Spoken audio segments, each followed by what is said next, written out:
Ya, kita ajak Anda untuk melihat langsung seperti apa agenda kampanye dari ketiga calon presiden ini di sejumlah daerah. Namun yang pertama kita akan sapa dulu yang dari Aceh. Ini ada Fatima Albar akan melaporkan agenda kampanye dari calon presiden nomor urut 2 Prabowo Subianto. Silakan Fatima.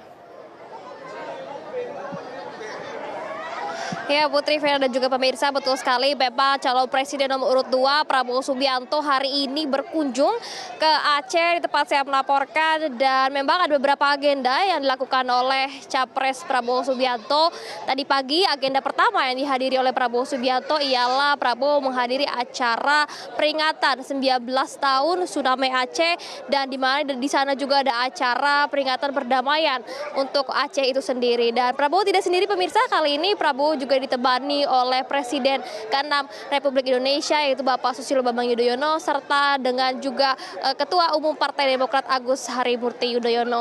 Dan pada acara tadi Prabowo juga sempat menyampaikan sambutannya yang menyampaikan beberapa poin, diantaranya bahwa ada rasa kedekatan antara Prabowo dengan masyarakat Aceh, mengingat pada 2019 lalu Prabowo menang dengan suara yang sangat tinggi untuk di Aceh itu sendiri, dan juga almarhum ayahnya Profesor Sumitro Djoko Hadikusumo merupakan perintis salah satu fakultas ekonomi di Universitas di Aceh itu sendiri. Selanjutnya juga Prabowo menyampaikan permintaan maaf karena sebelumnya setelah tidak kembali terpilih pada tahun 2019, baru kali ini kembali menyempatkan ke Banda Aceh. Ia juga menyampaikan beberapa program ke depan yang akan dibawa untuk di Aceh itu sendiri. Selanjutnya untuk agenda kedua sendiri, Prabowo baru saja datang melihat langsung ke Masjid Raya Baitur Rahman, tepatnya di tempat saya melaporkan saat ini, dan ia juga berdoa bersama dengan beberapa ulama yang turut hadir, juga dengan SBY maupun AHY. Selanjutnya Prabowo akan melanjutkan beberapa agenda di Aceh. Sementara itu, kembali ke studio.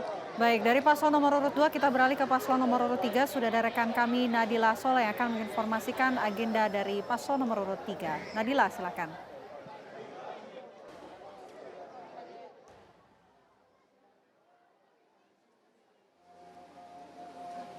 Nadila, silakan.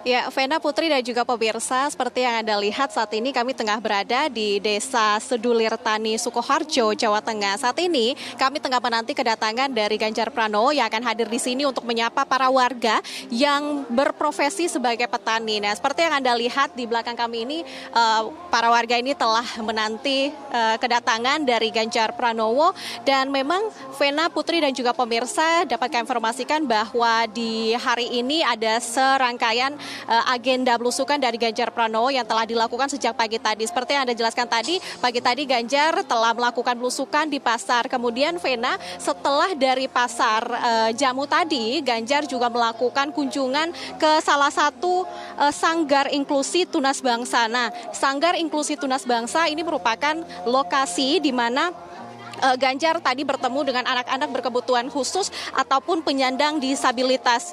Tadi Ganjar hadir disambut oleh masyarakat, disambut oleh ibu-ibu, bapak-bapak yang memiliki anak dengan berkebutuhan khusus. Begitu tadi Ganjar juga bernyanyi bersama-sama, kemudian menggendong anak-anak di sana. Dan memang setelah dari itu kami juga sempat melakukan wawancara dengan Ganjar Pranowo, dan ia menyebutkan bahwa penyandang disabilitas ini dalam programnya bersama dengan Mahfud MD, ia akan memfokuskan penyandang disabilitas untuk mendapatkan kesetaraan sama seperti dengan masyarakat-masyarakat lainnya. Begitu tadi juga disebut oleh Ganjar Pranowo bahwa pemerataan akses dan juga layanan bagi penyandang disabilitas ini akan menjadi fokus dari visi dan misi paslon nomor urut 3 ini. Vena dan juga pemirsa, setelah dari agenda berkunjung kepada penyandang disabilitas, Ganjar melanjutkan belusukannya dengan berkunjung ke Batik Kedung Gudel yang merupakan salah satu lokasi pembuatan batik di Jawa Tengah begitu. Kemudian setelah dari situ barulah ia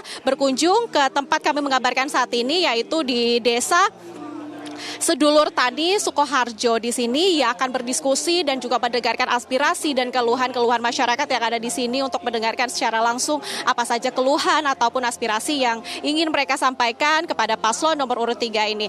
Vena, Putri, di hari ini Ganjar Pranowo tidak akan belusukannya tidak akan berhenti di desa ini saja. Setelah ini juga masih ada rangkaian agenda lainnya seperti ia akan menyapa warga di desa Bulakan, kemudian nantinya ia juga akan melakukan launching program Satu Keluarga Miskin Satu Sarjana.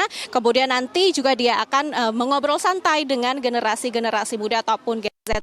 Memang dari tanggal ataupun dari hari Sabtu kemarin Ganjar Pranowo ini memiliki rangkaian belusukan ataupun kampanye di wilayah Jawa Barat dan juga Jawa Tengah. Kemarin di Jawa Barat Ganjar Pranowo bertemu dengan para nelayan, kemudian para petani untuk mendengarkan aspirasi dan juga keluhan dari mereka. Nah, di Jawa Tengah kemarin juga Ganjar Pranowo selama 2 hari melakukan belusukan ke sejumlah daerah, ke sejumlah titik untuk turun langsung ke masyarakat untuk mendengarkan aspirasi mereka. Kemarin juga ada satu hal menarik bahwa memang Ganjar selain melakukan belusukan secara langsung, ia juga menyempatkan waktunya untuk menginap di salah satu rumah warga di Solo, Jawa Tengah begitu.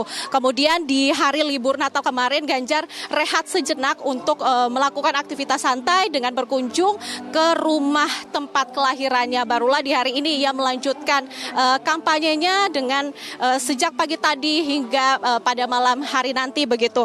Kemudian sebagai informasi, Vena dan juga pemirsa, sejauh ini berkaitan dengan isu suara Ganjar Pranowo yang akan dimenangkan di Solo, Jawa Tengah ataupun di Jawa Tengah ini, Ganjar secara percaya diri yang menyebut bahwa ia akan memenangkan suara di Solo, Jawa Tengah. Putri, Vena, kembali ke Anda. Baik, selanjutnya kita akan melihat agenda kampanye dari calon presiden nomor urut 1 di Pontianak. Sudah ada rekan kami, Tutwuri. Silahkan, Tutwuri. Baik, terima kasih Vena dan Putri di studio serta pemirsa TV One.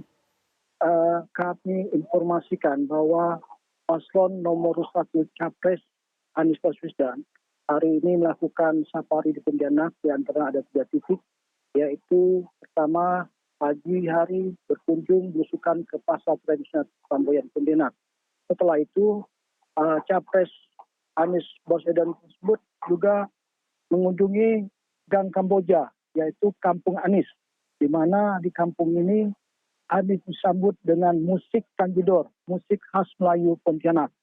Kedatangan Anies disambut antusias oleh masyarakat setempat. Hadir dalam penyambutan tersebut Habib Rijal, tokoh pemuda, relawan Sobat Anies Kalbar, serta simpatisan.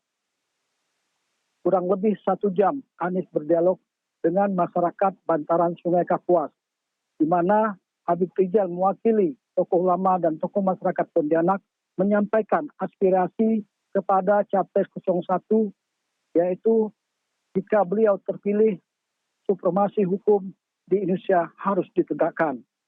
Setelah mendengarkan dan berdialog dengan masyarakat tempat, Anies selanjutnya melanjutkan safari politiknya ke warung kopi Aming, di mana relawan, simpatisan, serta kaum milenial sudah menunggu Anies di warung kopi tersebut untuk melakukan dialog dengan tema Desak Anies untuk melakukan perubahan.